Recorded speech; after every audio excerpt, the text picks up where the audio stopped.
You're listening to the Insightful Connection podcast. Our guest today is AJ Keirans. AJ is the founder of Good Human Partners. Founded in 2023, Good Human Partners is the culmination of over 2 decades in the market research industry.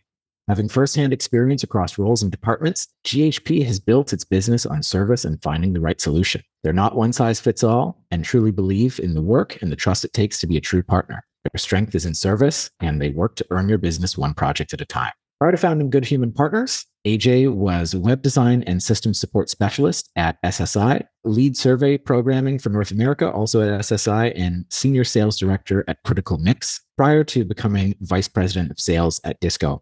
Fun fact I learned about AJ just before this interview is that AJ was previously named Best Local Radio Personality at 88.5 WVOF by the Fairfield Weekly. And I'm now thinking I'm going to get upstaged here on the podcast, but I'm truthfully very excited to be having you on today, AJ. Thanks for being here. It's a pleasure. So yeah. QualRecruit is a qualitative recruitment firm that delivers quality respondents so moderators can work confidently. Our best-in-class recruitment tech guarantees accurate recruits and high show rates while eliminating bad actors through advanced respondent identity checks. For a limited time, new clients get a 20% discount when they use the offer code CONNECTION. To learn more, visit qualrecruit.com. Those bring back memories. 88.5 WVOF, the voice of Fairfield. Yeah. Many great years. Yeah. I love it. And I think an added benefit to me is that your audio equipment's all very dialed in. So very much appreciate that. I listened to the previous episodes and the bar was super high, and I was like, I got the dust off of the mic, and I was excited to try to match your quality. So I was really impressed. Everything I listened to so far has been awesome. So love it. So AJ, the first question I'd love to lead with is, how did you find yourself in market research, and how does that account for where you are today? So my journey, I would say, is pretty unique in the space. I didn't start off in market research, and I don't think many folks that I've spoken to, at least of my generation, started with the goal of ending up in market research. My first job out of university, I was a corporate trainer. So my job was to train people in programming languages, Visual Basic, C++, Java. So I am a kind of a tech nerd, IT guy, at heart. I'm not as good with fixing computers as I used to be. So sorry, Mom. But I was pretty young, immature. I don't think I had it all together. And so right out of university, working 80 plus hours a week was pretty intense. And my roommate worked at the original survey sampling. I would come home completely distraught and burned out. And him and all of his colleagues would be at our house. And it just seemed they have a lot more fun. I wasn't fully sure what they did. I had taken some, a market research class as part of the business school at Fairfield University, where I went to school. And just one day I said, "Can you take my resume in?" I was like, "I just want to work with you there. It just seems like you're happy." And so that very early on, I realized a life work balance was something that was important to me. He was in sales. They didn't have any sales roles available, but they did need somebody who had tech experience to build out an intranet and do some support. So that's really where I started my career. I did the web design, I did the corporate sites, I did the intranet. Eventually I worked on the data, the back end from, Unix and things of that nature. And so I really got a good understanding of research and data. And that was at a time when phone was kind of the end all be all. Being kind of tech savvy, AOL and email, to date myself, was becoming popular.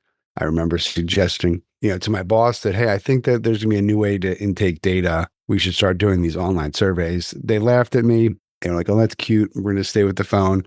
Years later, I would lead the survey programming team. I would lead the client meetings and really saw where things were going, and made the leap about 10 years into my career into sales, where, then I was helping to sell sample and solutions. And so having all that kind of hands-on experience, being a programmer and working with the data, really allowed me to be a different type of salesperson and not just be a order taker, throw the bid over the wall and just hope it magically gets done. So that really evolved up until, last year I was laid off, which is, given the climate now, is unfortunately a more common occurrence for folks. Decided to double down and invest in myself. And that's how we started Good Human Partners.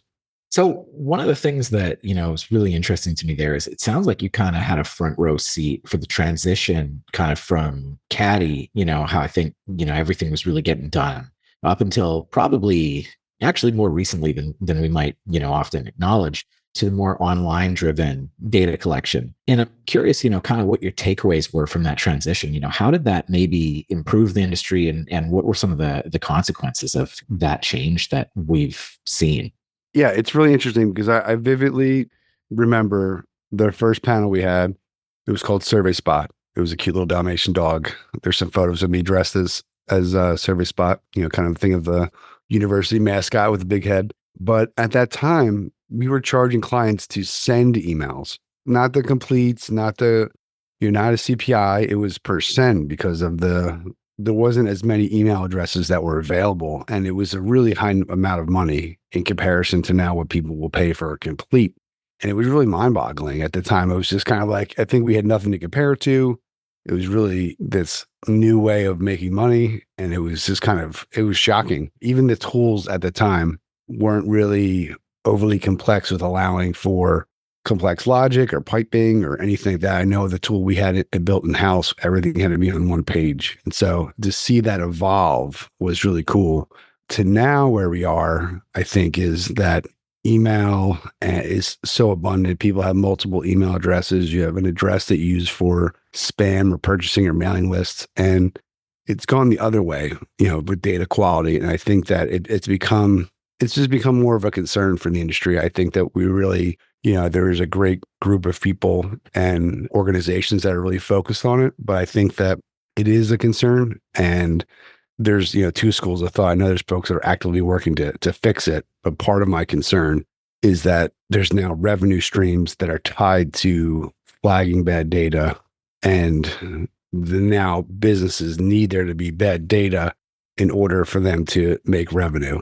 And that's a little bit of a concern because it's not really saying Sebastian is somebody I don't want to take my survey, but you're not telling AJ that Sebastian shouldn't take his survey. It's like, well, he didn't come to my party. He didn't cause any problems here, but you're still kind of allowed to still kind of freely live in the town, so to speak. And it's totally cool if you don't have an answer, but I know that this is kind of one of the biggest issues in the industry right now is the concerns that exist about sample quality. I was listening to one of the interviews you did when you were VP sales at DISQO this morning. And it's funny, it was the early days of the pandemic when you were recording it, I think, which to blow everybody's mind is like half a decade ago. Right? Yeah. It's been a while. But even back then, many of the things that you were leaning into and talking about were the ways in which a lot of panels, how the sausage gets made is really obscure, right? And there's a lot of, through acquisitions and things being stuck together, a lot of unknowns, right? And this has become sort of an issue, and delivering the high quality sample is, I think, kind of one of the key things that everybody's really trying to lean into right now. Now, the question that I have for you is, as an industry, what do you think are some of the solutions that we can employ to try and correct some of the issues that we're seeing today with sample quality?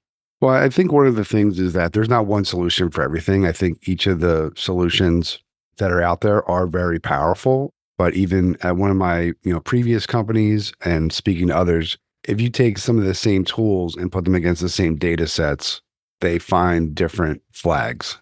And so I think that what's happening now with the DII, the Data Integrity Initiative, that's been led by the Insights Association, and they brought in other organizations like SMR and several other SampleCon, et cetera. I think that's really a good move forward. I think previously everybody was working in silos, and right, just like an artist, you look at the sunset, you look at the sky, and we would all paint something different. I'm not saying I'm an artist, but I've just used that before and it's helpful. But it's this idea of how they approach it. And I think now what I've seen is a lot more folks, Keirans, who's wonderful, and other folks are willing to share this information publicly. Obviously, they're not sharing maybe all of their scripts or the code they're using, but they're bringing the horse to the water, and they're really showing, okay, this is how you do it. This is what I would do. This is how I would do it. And you have to have it be a multi-tiered solution. You have to assume, in the programming, the checks that are in place, then in the data sets, how the questionnaire is written,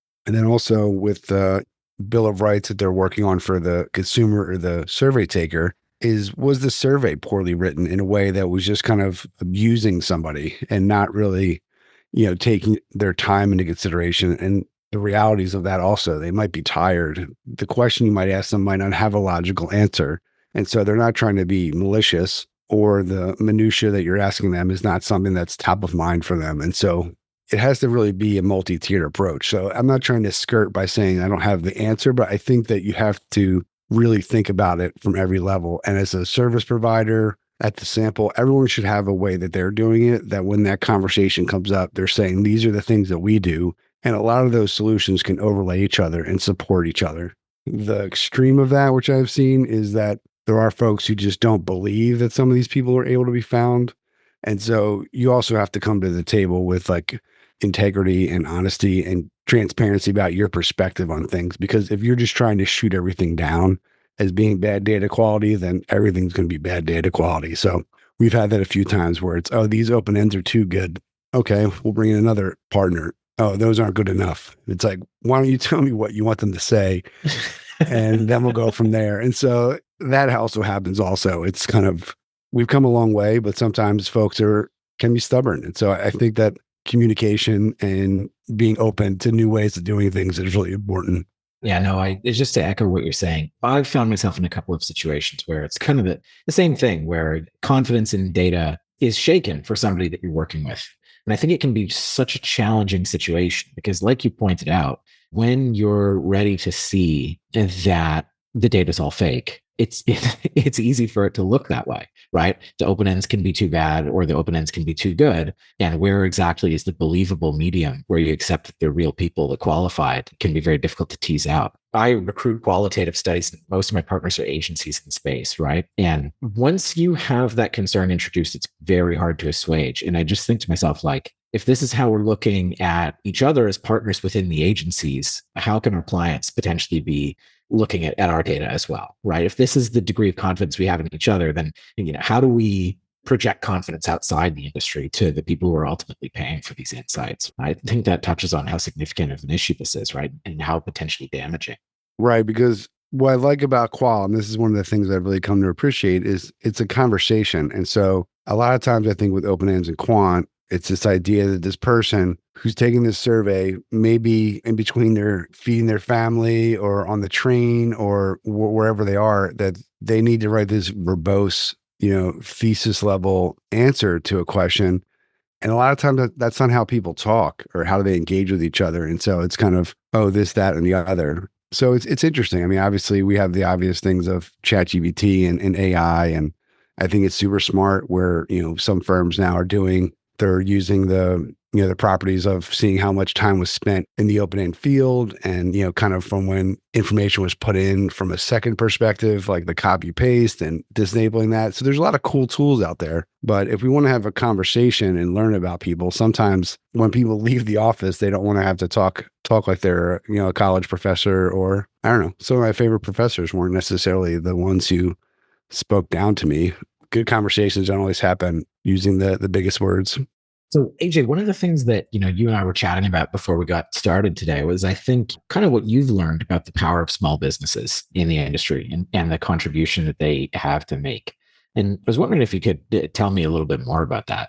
So I've always wanted to be a business owner. I tried some other things, like I mentioned, the podcast, and previous life I managed a band, and I've always tried to kind of think outside the box and be creative. But once you get a family, it gets a little risky. I've got 2 sons and a wife, and we have a mortgage. And as the artists would be telling me that when they would hear about things, exposure doesn't pay the bills. And so I think that there was a network of folks that I've been able to lean on and who have looked out for me and championed, by giving me feedback. We have regular kind of check-in calls because it can be pretty lonely too, being by yourself as a small business owner. But what I've learned is that small businesses really look out for each other, and there's a genuine sense of caring. And I think some of that comes from the qual side of the industry with, specific moderators having levels of, expertise, and folks saying, well, that might not be good for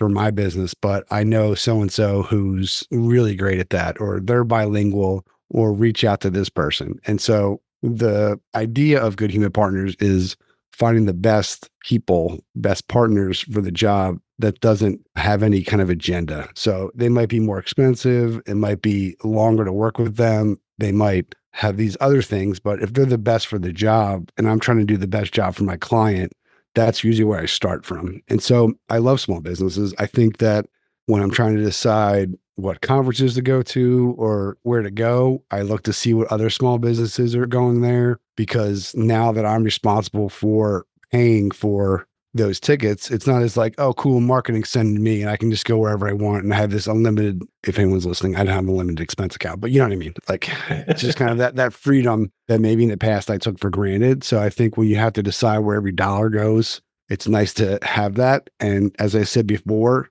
from a mental health perspective, I think going to these events solo has become a little more overwhelming for me than I really expected in the past. And so knowing there's folks there that I can lean on and kind of check in with to feel safe at times has been really great. And so, yeah. Just to touch on that, I mean, I see a real resonance with the name Good Human. And it sounds like what you connect people with is good humans, right? Am I picking up what you're putting down there? Yeah, I think that started when I used to do a podcast called the 16-ounce Canvas, The Art of Craft Beer. We had been pretty successful with any beer podcast. You need merch. So of course, beer glasses. Who doesn't want another beer glass in their, in their cabinet?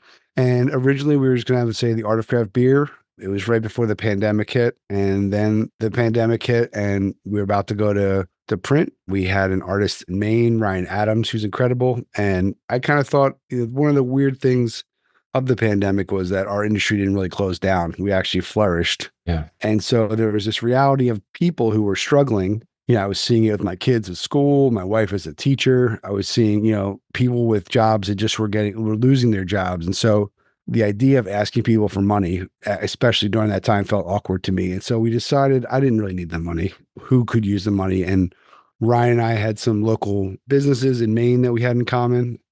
And so originally the idea was, okay, we're going to use this as a fundraiser and we're going to give all the proceeds to these 3 businesses. It wasn't going to be a lot of money, but it might help, the staff buy groceries or help with rent or something like that. And right around that time, George Floyd was murdered. And so again, it felt like, okay, like what can we do? And so instead of doing the Art of Craft Beer, I had been using Be a Good Human as kind of a tagline. It's a nicer way of saying, don't be and it really resonated with people. I think around that time, with empathy and checking in with folks, you'd have a scheduled meeting with somebody and say, is today still a good time?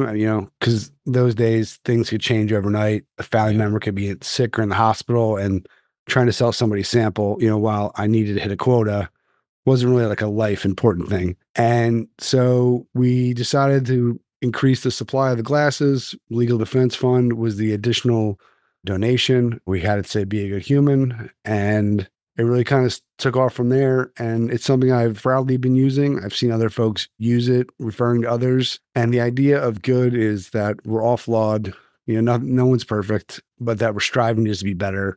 And you can be better in your business and in your life. And in doing so, you can support others. Again, the small businesses, if I have a choice, I'll always choose a small business to partner with over a machine. And again, it's that life-work balance. This last year as a small business owner has been the busiest of my life, but has been the most rewarding. I'm a more present partner, father, and we still get to do fun things. I can work from wherever I want in the world. We went to Iceland and I was working, in the back of our tour guide van. And so it really kind of is just a mantra that helps me make better decisions and choices in the path of life. But it also is that like, I'm not perfect and I'm going to make mistakes, but it's how you treat people, and the people you choose to work with are tied to that as well. Obviously I love technology, but still you need humans to run the machine, so to speak. So it has that kind of duality to it.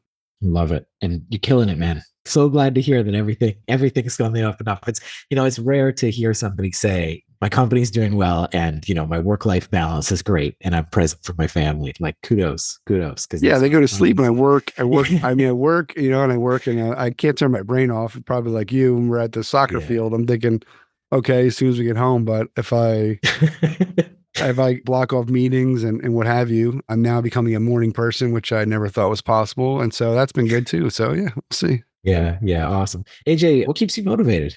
What keeps me motivated? I think that inspiring others, I think is really important. I think that showing my kids that there's a lot more opportunity and possibilities, and just to kind of try to be your best version of yourself, to work hard and use some of that to. I'm really big into nonprofits and trying to use my position of privilege to make an impact in the industry as well as just kind of outside of that. And so growing up, I went to school as an accounting major because my dad said I was good at math and I'd be good at accounting, and that did not go well, right? And so I think back then it was go to college for 4 years and that's what you do, and you could get your degree and that's student debt, and then you kind of go from there. And I don't know if that's the case. So I just want to inspire others to be the best version of themselves. And if I can support them in that journey, I'm glad they're going to do that.